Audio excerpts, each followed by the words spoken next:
Buonasera a tutti, ci troviamo di fronte ad uno dei monumenti più caratteristici che ci parla di storia in Sardegna, precisamente la civiltà nuragica. Il nuraghe è un tipo di costruzione troncoconica eretto, costruito con delle pietre, a volte perfettamente squadrate, altre volte semplicemente sbozzate e messe una sull'altro senza l'ausilio di nessun legante. Questo tipo di costruzione in Sardegna interessa soprattutto il secondo millennio a.C. e precisamente è quell'arco di tempo che va dal 1800 al 1200 a.C.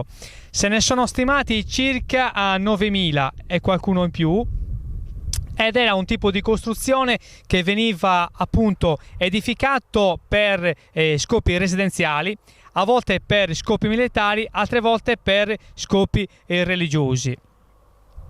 Ci troviamo nel territorio di Castelsardo e nuraghe qui dietro di me appunto è nuraghe Paddaggiu nella provincia di Sassari.